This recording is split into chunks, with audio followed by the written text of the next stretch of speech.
Hello and welcome to the Newsagent podcast. My name is Victoria Brush. I'm a Senior Content Executive for Goodlord. This is a recording of our webinar, Where do letting agents and landlords stand in the run-up to the general election? In this podcast, we'll hear from William Reeve, Chris Norris and Ben Stokes as they discuss the upcoming general election, what policies will influence how letting agents and landlords plan to vote, and what policies may benefit or harm the private rental sector. And now, onto the podcast.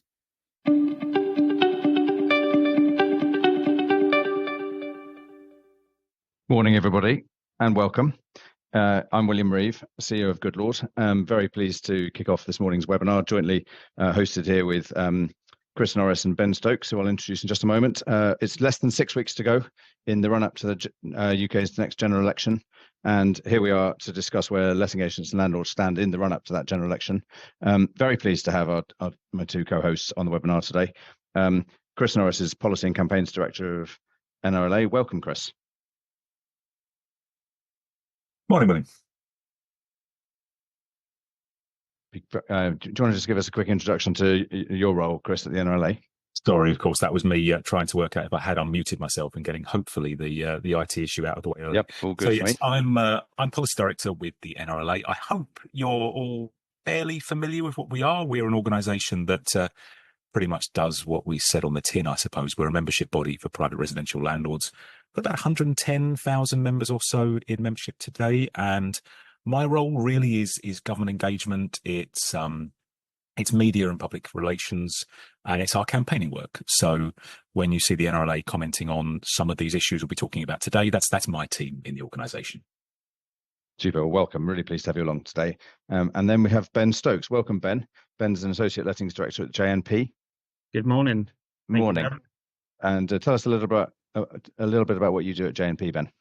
And so I'm Associate Lettings Director, so I'm very hands-on on the front line, overseeing the lettings operation for the business, predominantly more on the front line side of things now, having historically looked after some property management and so kind of all aspects of the business really. So I'm very much in the thick of it on the day-to-day basis, and currently about to go to the members' vote for the ALA Vice President as well.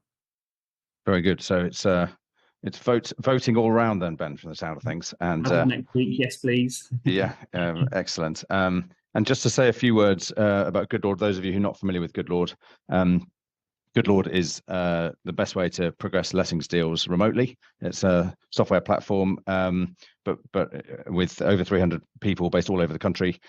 We assist with everything from referencing through to rent protection insurance, all the way through to handling the lettings accounts and supporting tenants with bills included offers and everything in the middle of that process. Hopefully, most people on the call will be familiar with this. If you're not, obviously, please do feel free to get in touch afterwards.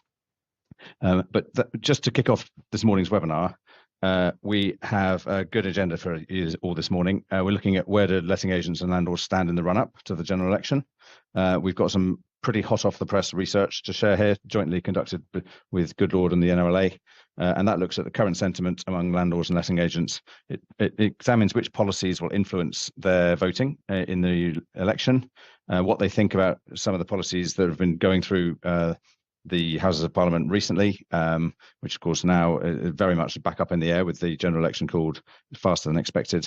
And we'll finish with how letting agents can prepare for more legislative change, especially if with the prospect of, as polls suggest, a change of government coming up in the summer.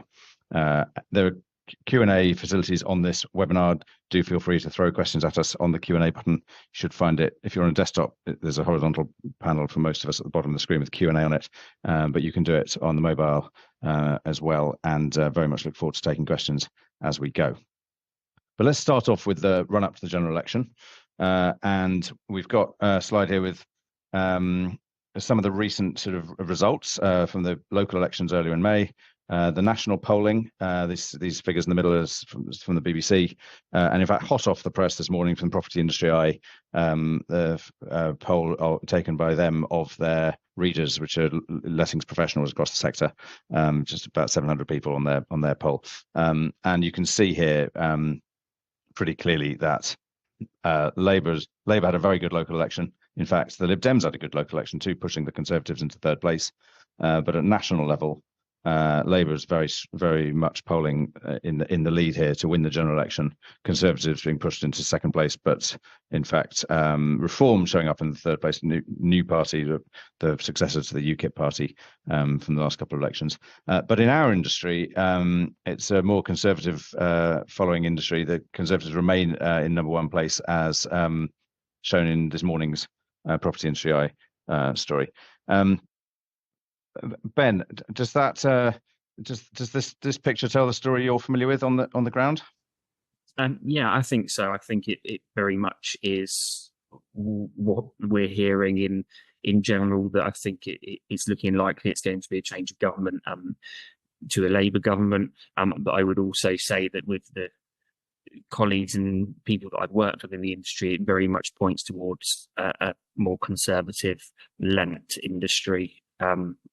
Most definitely from my experience within the kind of frontline activity.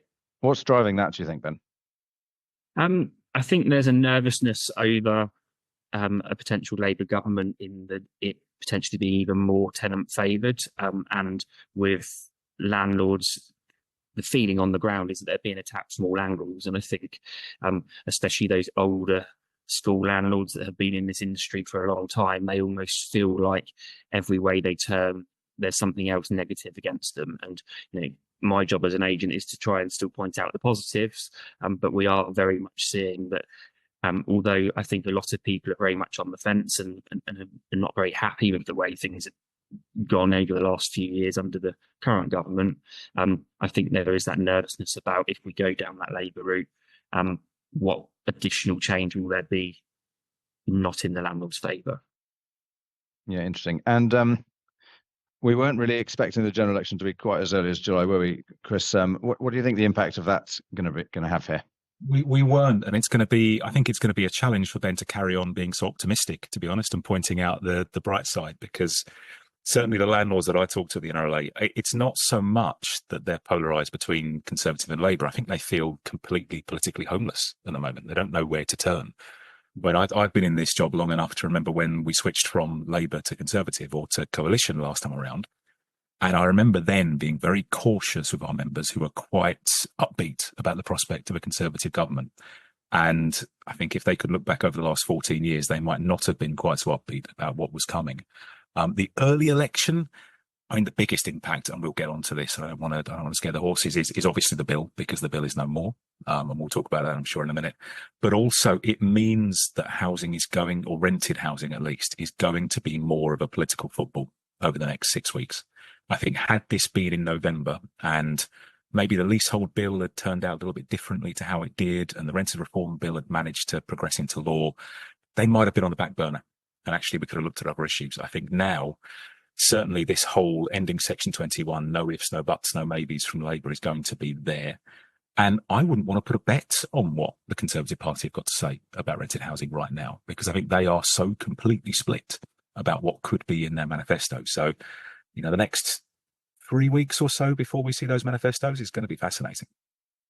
And Chris, just for the audience here, just if you wouldn't mind just quickly summarising, what is the story with the rental reform bill? It was in the second reading of the House of Lords, and of course, there's been some news even since the slides were prepared about the leasehold bill. And maybe you just summarise that for our audience. I mean, there was a lot of back and forth. So what tends to happen, without getting too geeky about this and going back to my very old now politics degree, when an election's called, you've got a period before you prorogate Parliament, before you essentially pause everything, and then you've got a period before you dissolve Parliament. We're in that second period at the moment. What happens between calling the election and proroguing Parliament is you go through a process called wash-up. And essentially, the two major parties, or if you've got a more split Parliament, the crossbenchers and the backbenchers all get together and they say, we can live with that bill if you do X, or we're quite happy with that bill. We can just nod that through and go straight to royal assent. You normally have a week or so of that. So you've got plenty of time to get everything through. What happened this week, and in fact, we were in Parliament when we were launching this report, when all of the speculation mounted. What happened was Rishi Sunak called the election and he did two quite strange things. He said we'll go for a long campaign because he only needs to call a 3-week campaign. He's decided to do a 6-week campaign, and I wouldn't want to guess why he's done that. And that meant that they had to dissolve Parliament very early.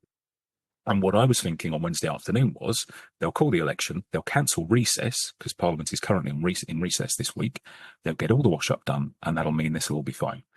They decided to keep recess, which meant they only had 2 days of wash-up. And I think there were 16 bills that needed to be discussed. The long and the short of it is the leasehold and the leasehold and freehold reform bill did get through, but it was watered down. So they thought there would be an abolition of ground rents. There wasn't. There have been some other tweaks in there. I can't pretend to be very expert in that, but in that what is now Act, but that was pushed through. Renters reform, despite an awful lot of horse trading behind the scenes, and I can tell you it wasn't a done deal as early as some organisations were reporting. It was a done deal. Didn't get the time. So my understanding is actually both the Conservatives and Labour were happy for that bill to go ahead, but an agreement couldn't be reached on exactly what form or with enough of the crossbenchers in the House of Lords. So that bill has fallen. It means it is no more. It can't be progressed any further. It can't come back after the election unless whichever party forms the next government decides to bring back exactly the same bill, which they won't. So, frankly, all of the last few years of work trying to get to a position of compromise with that bill is done. And I can tell you that makes me consider some of my life choices over the last couple of years, I must say. Yeah, well, but at the same time, what the bill was trying to do was push forward and reform on various aspects, and those aspects actually are not going away, and that's what we're going to be exploring in the rest of this webinar. But let's have a look at the research we've done here. Thank you very much for that summary, Chris. It's really helpful. But the research that we've presented last week. If I can just jump on a slide, please. This is the second part of the Goodlord's Renting Done Right report, but it's the first part that we've worked with the NRLA on. That we presented it, in fact, last week at the House of Lords, literally, as Chris said, while the press conference was being called about the general election. And the research draws on a survey conducted of over 1,000 landlords and professional letting agents across the country. So it really gives you a sense, I suppose, from, if you like, the supply and professional side of the industry about the various issues that we touch on, and we'll draw out some of the highlights of that in the next few slides and minutes. We've got a little bit of a photo pic on the next slide. We were very fortunate to have so good attendance at the session. We had a number of the peers involved with scrutinising the bill in the room, including the Shadow Housing Minister, Baroness Taylor, and we were very, very pleased to see sort of high level of engagement. And so, as Chris said, it's a shame that the momentum going on there is now sort of suspended for the general election, and there's a lot of uncertainty about what happens next. But as I say, there are a lot of themes here that we can pick out. So just, I suppose, let's kick off with what's the sentiment here? What's the sort of mindset in the industry? And first chart here just looks at the letting agent sentiment. So the question here is, over the next 12 months, how confident are agents about the prospects for their own agency in the next 12 months? And you can see here that about half of agents are either quite confident or very confident. Quarter of them about neither confident nor unconfident, but a quarter of them somewhat feeling not at all confident or not very confident. Ben, which side of this chart is your agency on, do you think? I think I'm probably on the very confident.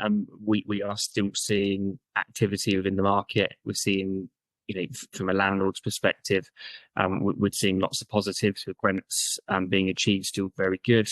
We're not seeing great void periods. We're still keeping those to an absolute minimum. So very much, I'm still very, very positive about the outlook.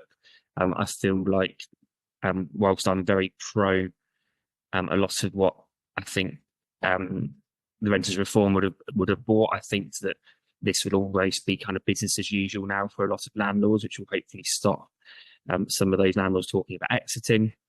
So yeah, I think very positive. There's always going to be those negatives around tax and things, which I'm sure we'll talk about shortly. But yeah, I'm very positive.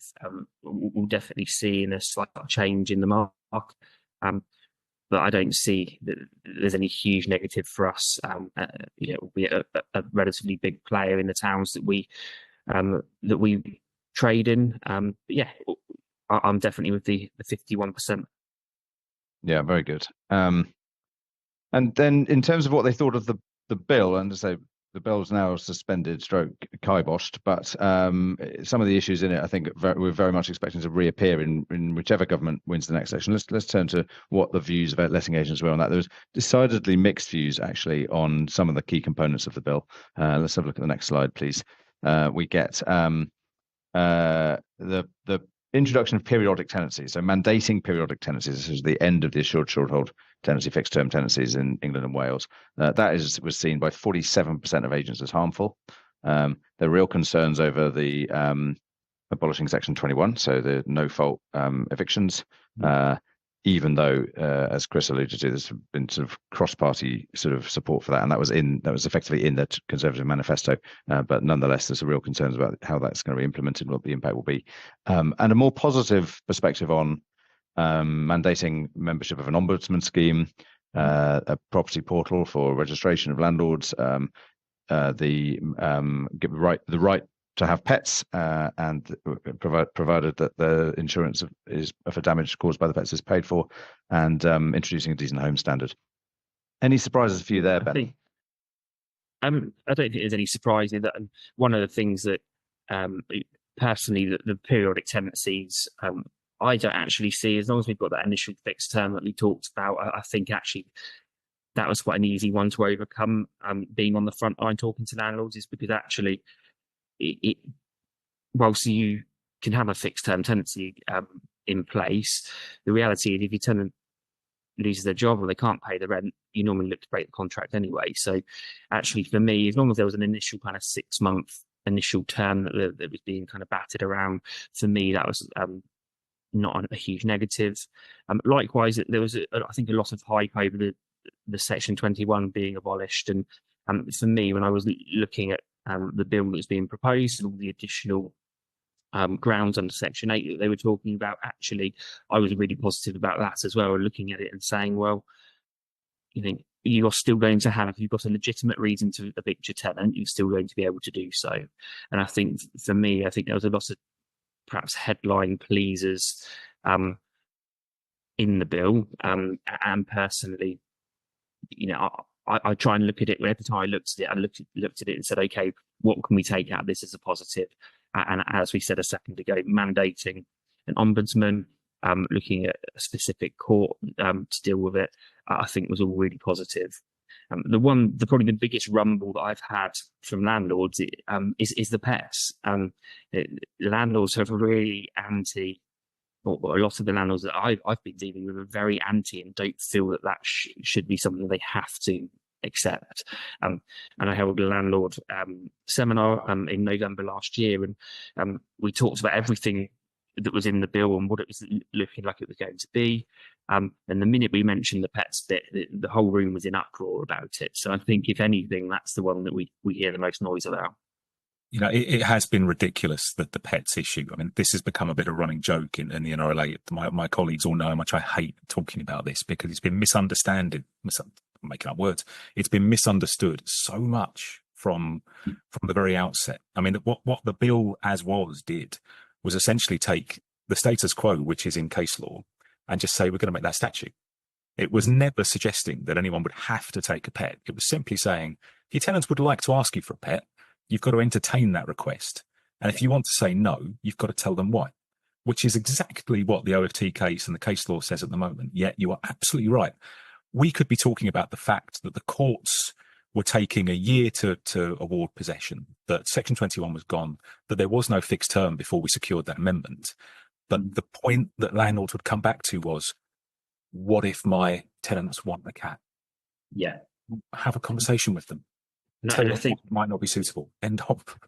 And I think for me, that's exactly where us as agents come in. Is our job, whether it be this bill or a bill in the future, our job is to educate those landlords and guide them through this. And I'm really passionate about us not getting het up about the headlines or the things that are used to win votes, and actually look at what is proposed in the future by whichever government it is and say, right, this is what's being proposed and this is what it means to you, Mr. Landlord, in reality. And I think that's the job as me and us as agents to do. Yeah, exactly. let's have a look. Actually, sorry, before we move on, just to explain the fixed term point, actually. So just as a quick recap here, what was being proposed in the Renters Reform Bill was that there would be an initial fixed term of 4 months before, which the tenant would have to be there for at least 4 months, and could then, after 4 months, give 2 months notice. So in effect, it was a 6 months minimum fixed term. That's the point you were alluding to earlier, I think, Ben. Is that right? That's right. Yeah. Yeah. Super. So just let's move on to the landlord mindset and sentiment. So we've got here one of the regular trackers that the NRLA does here, the Landlord Confidence Index, which, Chris, you can probably explain better than me, I think. Yeah, you can probably see from that single line on there, we're not quite as cheerful as the letting agent cohort, and I think partly that's actually got less to do with what was happening with the bill and more to do with the cumulative impact of what landlords have encountered over the last 5 or 6 years. So that kind of teal line there is ticking along there at net confidence at, what are we at the moment, about 30-ish, which is not bad considering where we've been. That's taking negative confidence and positive and kind of making a net figure. What you tend to see, actually, and it'd be interesting to see, it won't work out with our field work, but what you tend to see is a real dip going into elections. Because what landlords really feel bad about or feel negatively about is uncertainty. And even if the polls were suggesting a party that they were more or less in favour of, which we know isn't necessarily the case at the moment, we tend to see a dip downwards, and then we tend to see a rebound. Because even if the party coming in, isn't to their liking, knowing what they plan to do for the next 5 years sits quite well. Because landlords are thinking about their investments, they're thinking about how long they can establish a tenancy for, they're thinking about at what point they might need to churn their portfolio, or at what point they might be ready to invest again. So that's what we tend to see. And that kind of 4 or 5 year tracker that we've got on the screen there is really reflecting the kind of certainty landlords have got in the marketplace. The thing that has meant that our confidence is down historically, because if you took this back to about 2012, 2013, you'll see we had a 60 or 70 net positivity. Things were pretty good. And it's changes to tax policy. It's the infamous Section 24 has had the biggest impact probably of anything across our sector. It's changes to stamp duty with additional levy. It's changes recently to capital gains tax, which I know have been sold as a positive, but actually in the net, when you look at the tax-free allowance for the year plus the rate, actually isn't great. And all of that stacks together to give us this relatively poor confidence looking ahead to the future. I think what's going to be really, really interesting is not just when we see what the next government wants to do about tenure, but also the point that's made and then the bullet points here, what they want to do around energy efficiency. Because I think all of the focus over the last year or so, quite rightly, has been on renters reform. Actually, the thing that might well hit landlords in their pocket the hardest is going to be energy efficiency. And we know that's where Labour, if they do come to power, want to do things quite differently and maybe a bit faster than the current government have wanted to. Yeah, absolutely. Thank you. Really good commentary. Thank you. So let's move on a slide. Let's look at what influences how people are expecting to vote in the UK election. We've still got a decent number of people who say they're open to changing their mind. About less than half of people have decided who they'll vote for. Some have decided but are open to changing their mind. That's around 19 to 27% of agents and landlords respectively. Almost inverse proportions on completely undecided. Only a few people being refused next, saying they're really not intending to vote at all. So still quite a lot to play for. This research was done about 3 or 4 weeks ago, so it's not since the announcement of the general election, but I think it's fair to say it's pretty fresh. Any surprises here, either of you guys, when you see these? I don't think there's anything shocking there. I mean, I think what we do know over time, and this is from the landlord point of view, is there's a lot more going on in landlords' minds when they're deciding who to vote for than just housing. And I think we come to that a little bit later on, but actually they're a lot more reflective of the electorate, across the board. So what they think about the economy at the moment is probably having more of an impact, what they think about defence and so on and so forth. So it's not shocking what's on here.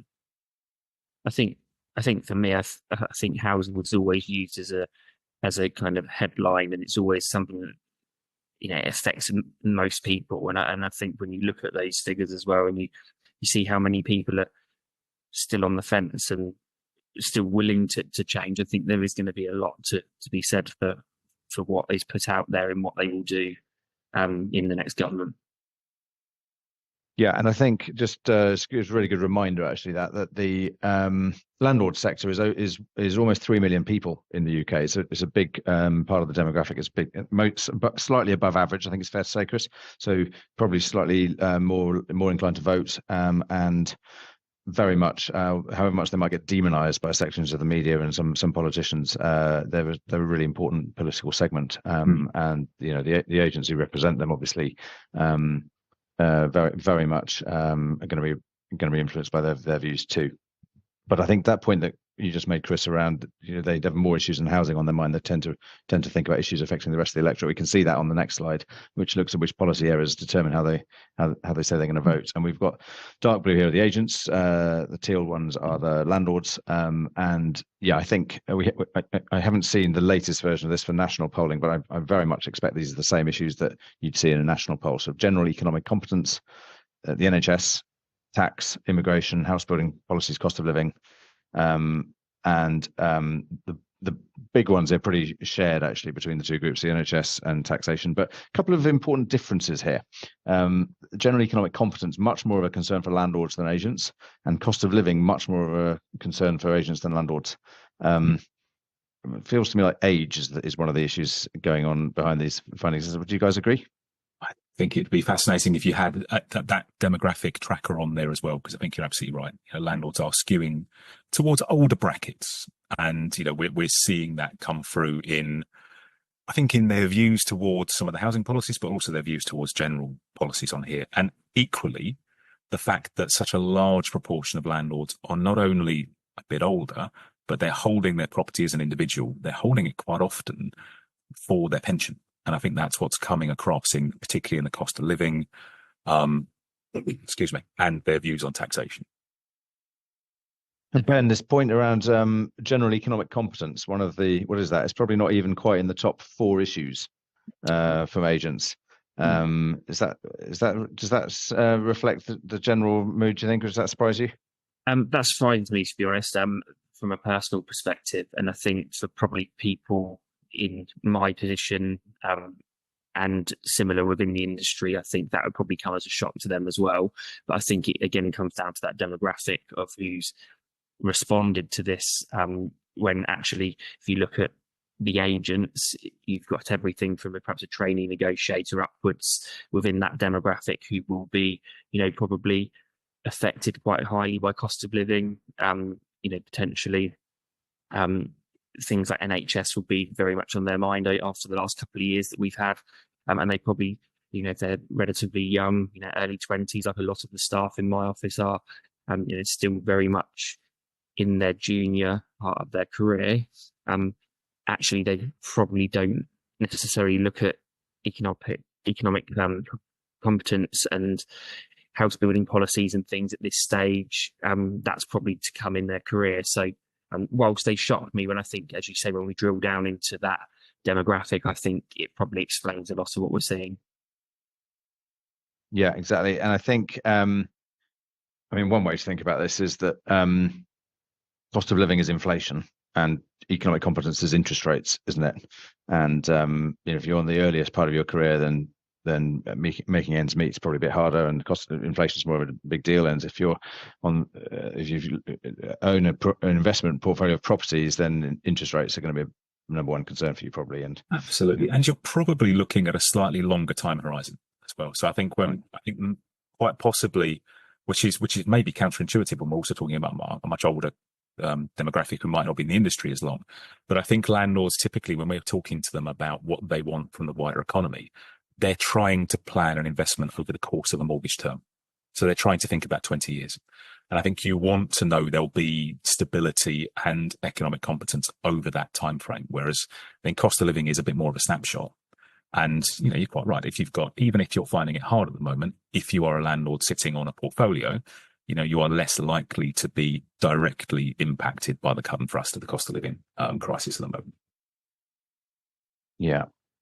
Super. So let's move on. Actually, again, drilling into a little bit the economics and tax questions in particular. You've both alluded to a couple of these points, but as we just said, general economic competence is much more of a big deal for landlords than agents. And the CGT tax changes, however much they might have been dressed up, as Chris explained, in a sort of positive way, a lot of landlords would not see it that way round. And we've got the figures from the survey here, just the landlord respondents, looking at how they answered the question around, given the changes in CGT, how likely is it they will now sell property from the portfolio? And actually, the thing to do here is to look at the top and bottom of this chart, because the 17% at the top, those guys are selling anyway. So again, don't exactly know why, but it might be reasonable to think that sort of recent policy changes are a factor in that. And the guys at the bottom here are somewhat or extremely likely to sell. That's another 16%. So you've got actually a third of the landlords here are saying that they either are selling, or it's likely or extremely likely that they will sell property from their portfolio. So that seems pretty disruptive to the sector, Chris, does it not? It is, and it's a long-term trend as well. I think if we look back over the last, well, it's so difficult with COVID being bang in the middle, but if we look at the immediate post-COVID period and what landlords are doing, we are routinely seeing around a third of our members telling us they're selling at least a property. And I caveat that, because it's not necessarily landlords saying, I'm running for the hills, I'm selling up, I'm getting out. They're rationalizing portfolios. They're trying to reduce their gearing. They're trying to make their business sustainable. Some are leaving. That's absolutely happening, but a lot of them are just rationalizing. But it's been the common theme over the last kind of 6, 7, maybe even 8 quarters. What's worrying, I think, is we're not seeing a corresponding number of landlord buying. Now, we underrepresent a little bit because we won't see the absolute newest investors coming in and immediately joining in on NRLA polling, because they haven't had a problem yet. They haven't come looking for us. But it is a real trend, and it's being driven by lots of different things. And it's curious the way the government announced the CGT change, or curious, maybe it's clever, I don't know, to try and paint these as a positive, but actually also use it as another wedge to keep some of that property in the sector. Because it's all very well reducing the headline rate, but when you're essentially removing all of the tax-free or the exempt amount, whatever it's called in CGT, you're making it very, very difficult for landlords. Yeah. You're making it really difficult for landlords who've held that property for 15 or 20 years and have appreciated a gain to get out without handing over a significant sum, which if you've remortgaged repeatedly, you might not even have there as liquid capital in your portfolio. So it is a bit of a trap, really, for some of those landlords to hold them in there. Yeah. And in terms of what might make a difference in favour of landlords here, I suppose the agents we would see as particularly well placed to have a view on this. They're the professionals who are dealing with this across the market. And there are 3 things that the survey draws out that agents think would help landlords: reversal of Section 24, the reintroduction of the wear and tear allowance, sort of tax depreciation issue, and the income tax thresholds, increasing those because they've been frozen now for 3 years and will be frozen for 3 more years under the current existing government policy if they come back into power. Ben, do you want to talk a little bit more about those? Yeah. So I think they're, again, come as no surprise to me. I think actually speaking to landlords, especially the landlord that has been in the market for 20 to 30 years, they've seen this as their income. They see it as their income for their retirement. And actually now with those 3 things at the bottom, or at least the first 2, Section 24 and the wear and tear allowance, they're very much not receiving the income that they would have been previously.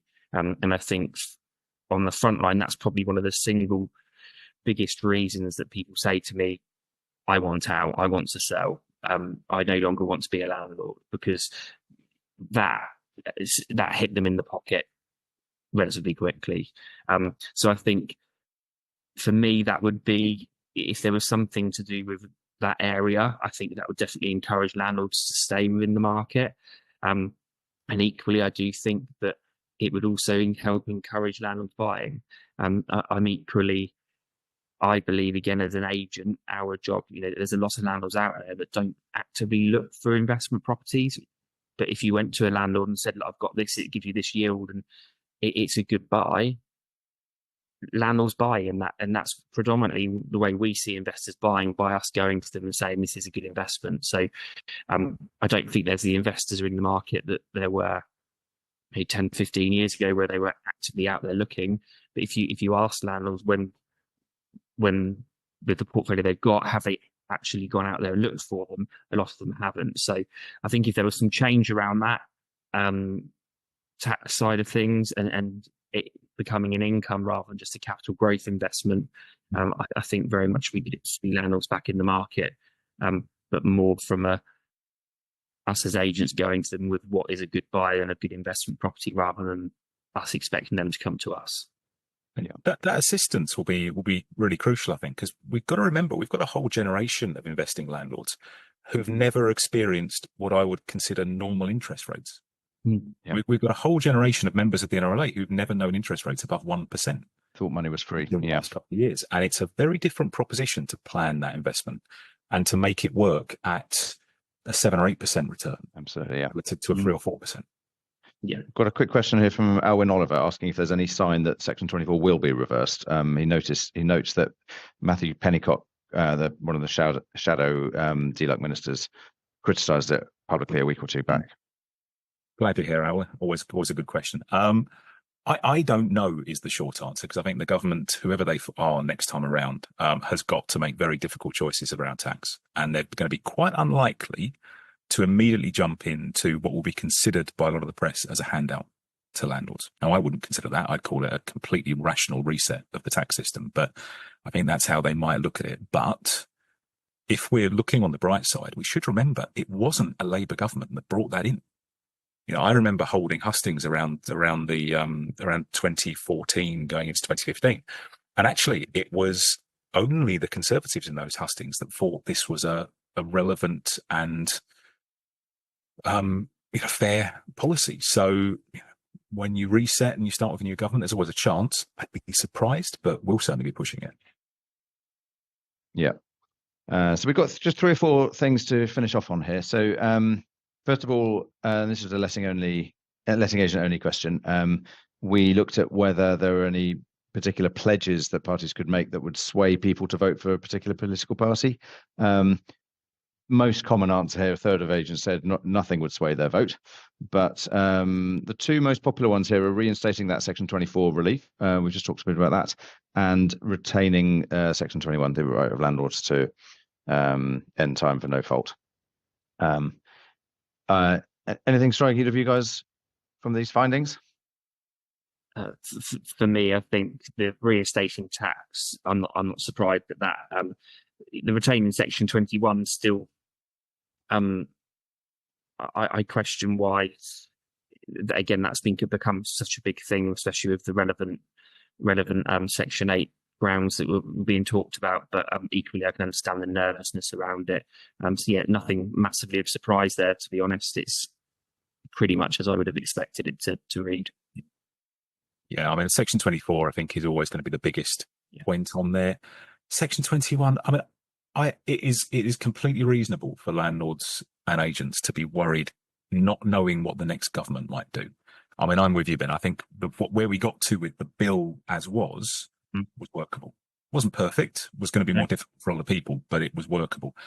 I do have a worry that if we have a change of government, if we see a fresh start, that actually we might see the removal of Section 21 and not all of those mitigations that we need. And that would worry me. And that's going to be our focus. But it's enough to sway those votes, obviously not in the majority of cases. Great. Yeah. Okay. I'm going to jump on to the cost of living point. Again, this has come up a couple of times. It's the most important issue for agents. And it's, I suppose, especially pressing for, in general, it's an issue, I think, associated with the younger demographic, which, as Ben said, most letting agents are fairly early in their career and in their 20s.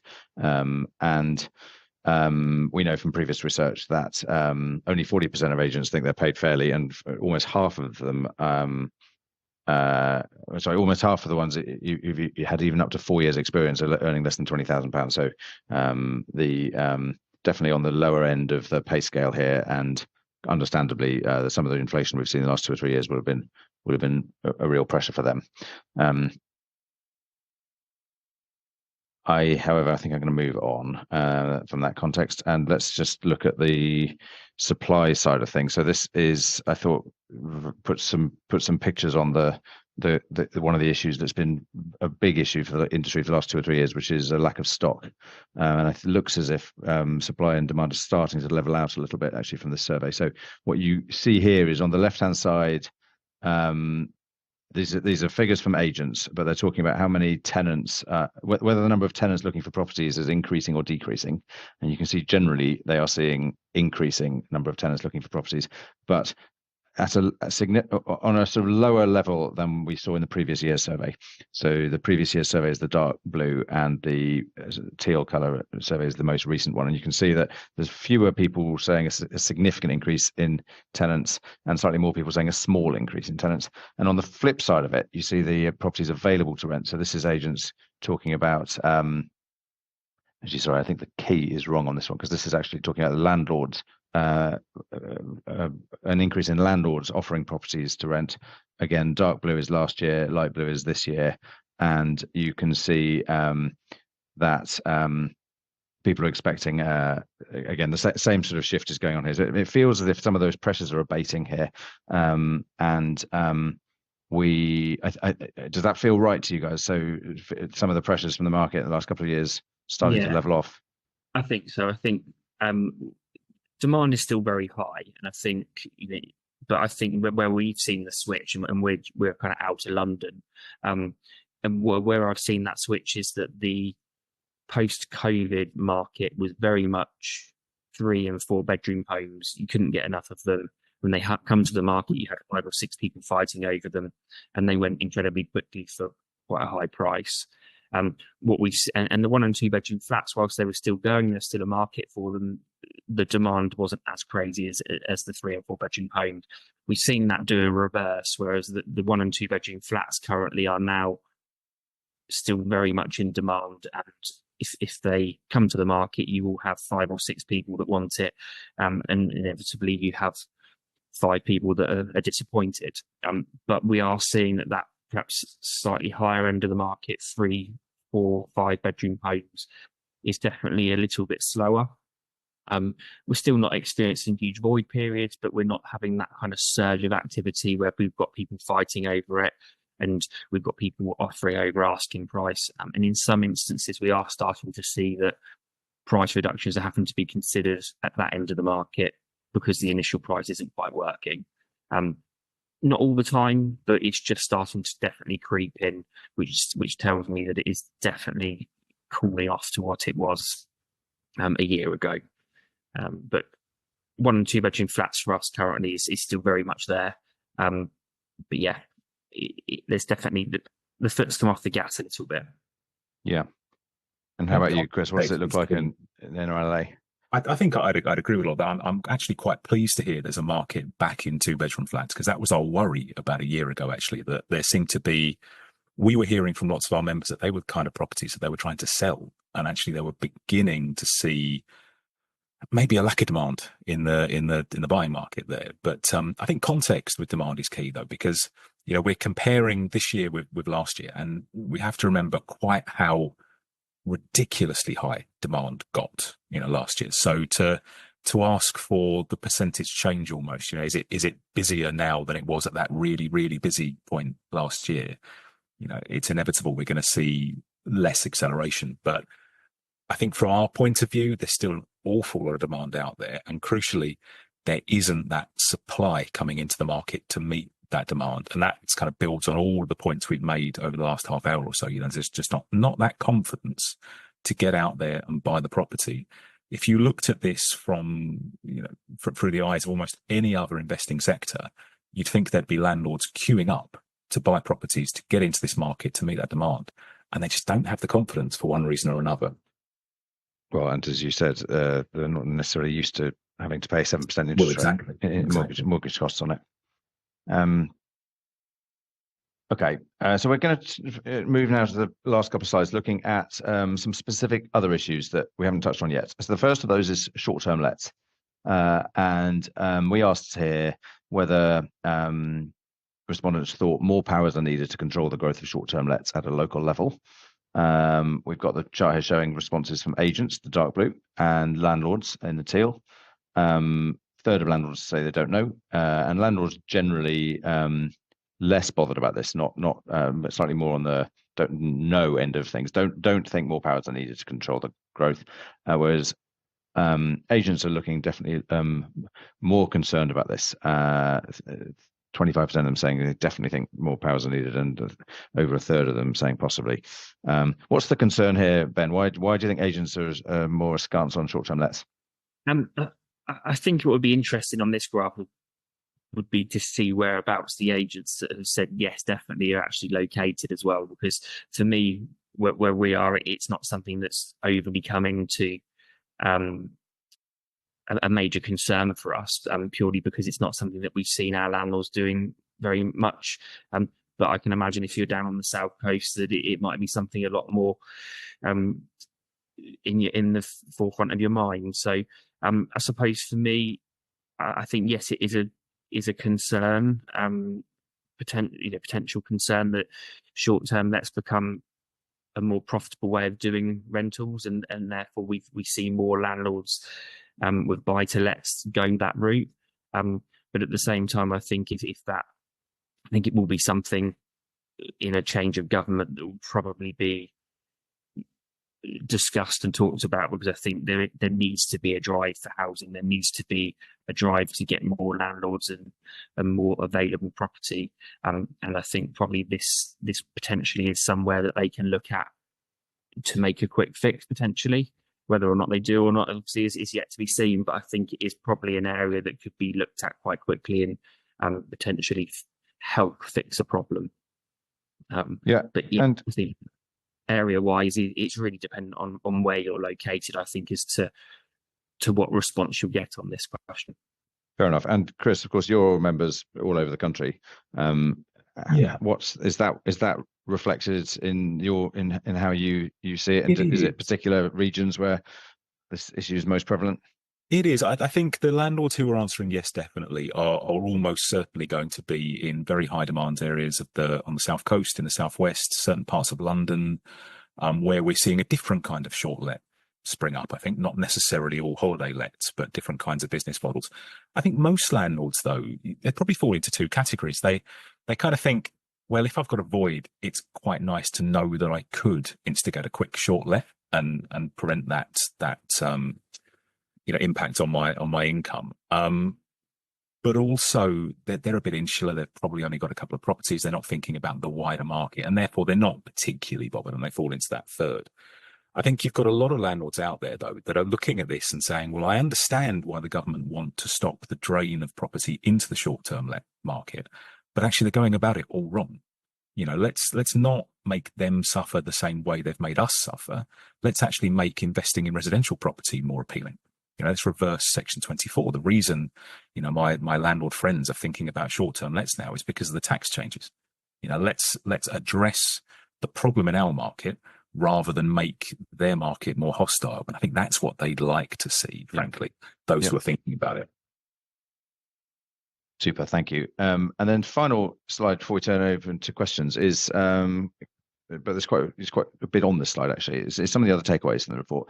And this chart, which is now looking at letting agents only, is looking at 4 specific things and asking for each of them, what will be the impact of this policy on your lettings business? Teal is good, red is harmful. So for example, on scrapping selective licensing, 43% of letting agents think that would be beneficial, only 7% think that would be harmful. But when you look at the dreaded rent controls, 55% of agents think that would be introducing them would be harmful. 16% only think they would be beneficial. And you've got a majority of people, the wrong way of putting it. You've got 2-to-1 against requiring a minimum EPC rating for lettings or increasing local licensing.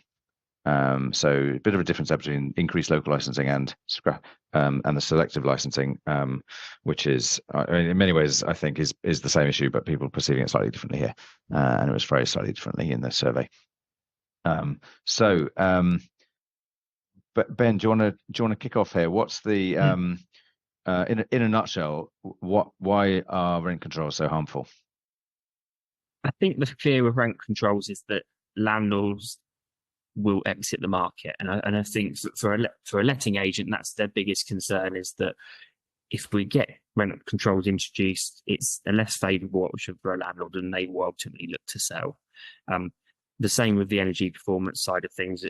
A lot of landlords are really worried about that minimum energy rating coming in at a C, because I think a lot of landlords see that as there's a huge investment they need to put in to be able to then continue letting the property. So I think for a letting agent, I think those two are probably the two that we hear our landlords talking to us about the most, and as to why they would consider leaving the industry.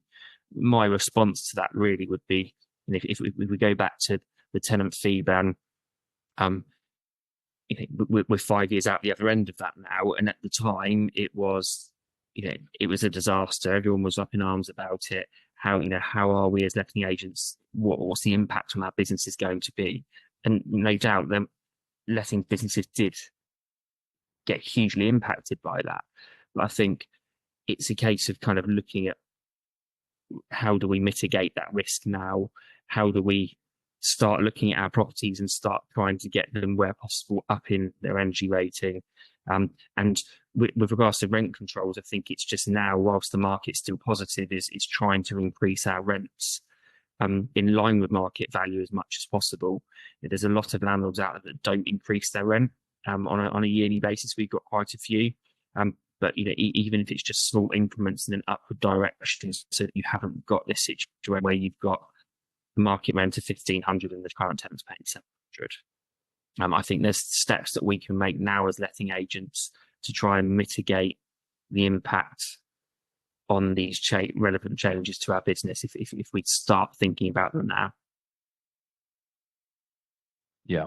And Chris, what do you make of this? Obviously, I mean, not all of your agents use letting agents, but would this be reflective of landlords as a whole, do you think? I think they would. I mean, between about 50 and 60% of our members use an agent for one purpose or another, maybe not their whole entire portfolio. But I think the rent control debate is perverse, because it simply doesn't work. You can look at practically any example of rent control over the last 50 years. You can look at the various times it's been introduced in England and Wales, and it leads to perverse outcomes. It doesn't bring down rents. And the crucial point is, it's all very well saying you're going to cap what I can charge. If nothing's being done about what it costs to provide that good quality accommodation, then of course I'm going to make a loss. I'm a private business and I'm going to exit the market, exactly as Ben says. So, it's a very, very strange policy to be talking about at a time when you're trying to control those costs and you're trying to bring rents down. You've only got to look at Scotland, who've been experimenting with this the last few years. You've seen, exodus might be too strong, but you've seen a very steady stream of landlords leaving the market in Scotland. You've actually seen higher rent inflation in Scotland between tenancies than anywhere else in the UK over that period. And you've seen landlords having an arbitrary cap not based on their costs. So it's just such a damaging policy. And hopefully whoever comes in sticks to all of the commitments at the moment, not to look at rent control, but we shall have to see. The other point on that chart, I suppose I would pull out, is once again EPCs, because it is the other point that is going to hit landlords' pockets. I think licensing tends to aggravate you if you're in an area, and I'm in the middle of applying for a renewal on a selective license myself at the moment, so I can completely understand that 7% who feel it's very harmful, because it's an annoying process. But the point that I think has the potential to really disrupt the market is EPCs. We've got about a third of our stock currently at about a D. And a lot of that will take an awful lot of investment to get to a C. And we're talking tens of thousands of pounds. And that can work absolutely fine. Per property. Absolutely, per property. Yeah. And that may be doable if you have a £750,000 home in the southeast that requires solid wall insulation at 20k. If you take that same property and you drop it in Burnley, and that property's worth £70,000, those numbers don't stack up.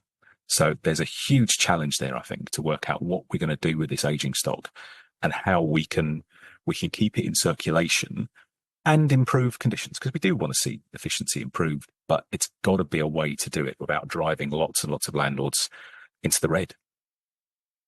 Yeah. There's a American journalist who I must admit I don't know much about, but called H.L. Mencken.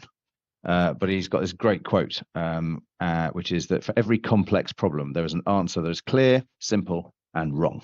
And I'm pretty much sure he was talking about rent controls myself. But let's open the floor here. We've got a few questions on the Q&A. A couple of them have been answered already. And this is a recorded webinar, so anybody who wants to go back and listen to it again, you'll have that ability. Just make sure that you're on our mailing list. You'll get access to the webinar to replay at your leisure. But we've got a couple of questions which I think worth drilling into here. A couple around Section 21, and I think it's just the question really here is, what's the future of this, given that we may have a change of government? The polls are suggesting we will have a change of government. What are the other parties' views on it? I mentioned earlier there is cross-party support for it, but I think just any more colour we can offer there around no-fault eviction. What is it? Is it ever going to become law? I mean, I think at the moment, if there's one thing there's political consensus about, it's ending no-fault evictions. It probably means ending fixed terms, although there are other ways you could go about doing this. We don't know what the Conservative Party might do. I mean, there is a chance that they will change their view on this, having gone through all of the battles they have internally. But looking at the polls, that's probably a bit of a moot point, and we've got to look at how Labour would do this. I think the concern that I would kind of flag for people is speed, because the balance we had in the bill that's just fallen is, you know, a fairly, leisurely is the wrong word, but a fairly planned out transition process from the current programme to the new system. I have a suspicion that if we do have a Labour Party led government, if they do have quite a sizable majority as is predicted, they could try to move very quickly on Section 21 and then consult on all of the other measures, the positives that Ben mentioned earlier, you know, the Ombudsman and the Register and things like that. So we could see quite a short, sharp shock to the system as Section 21 goes, and then a wider reform later down the line. And I think that's something we've got to be very on guard to, because it could be damaging. You know, we need mitigation if we're going to lose that. We can operate without Section 21, but we need the right grounds to be introduced. And I'm not sure there's the consensus that all of that's necessary. All that's necessary in all parties at the moment. Yeah. And final question. Would a change of government affect the number of landlords selling up? I think everything affects the numbers of landlords selling up at the moment. So, you know, it could be good, bad, or indifferent. I think what we shouldn't do, though, is over-invest in the politics. I think if you stripped away all of the factors as to why landlords are selling at the moment, you'll see two driving factors. One of them we've touched on a lot, and it's the finances. You know, the model of investing in the PRS over the last 20 years has been very cheap finance, very cheap credit. And that's not there at the moment. And we're seeing lots of landlords not really making the numbers stack up. The other half is demographics. You know, we have got an aging landlord population, and we've got a generation coming up who may have looked to inherit that property, who aren't very interested, don't really want the hassle. And if you can get a return of 5% in an ISA, why am I going to stick that money into a property and potentially have arrears and voids and EPC issues and licenses and everything else that I might have to contend with that could, frankly, see me in front of a judge for making a very, very minor mistake? So I think we're going to see a lot of retiring landlords. We're going to see a lot of intergenerational shift in those assets, and, you know, possibly a generation that don't really want the hassle. Super. Well, on that note, I'm going to call time. I'm going to thank you both. It's been really, really good to have you both join us here. If anybody wants to follow up more on this, we've got probably most notable is our Agent's Guide to Lettings and the Law, which if you scan this QR code, you'll get a link directly to it. But keep an eye on Goodlord's newsagent for further webinars, further courses. Quite a few of them are CPD accredited, so help you with your professional development. But Ben, Chris, many thanks for your time. And I know you will, like I will be watching the next 6 weeks avidly, and I look forward to seeing what it offers for our sector. Thank you once again.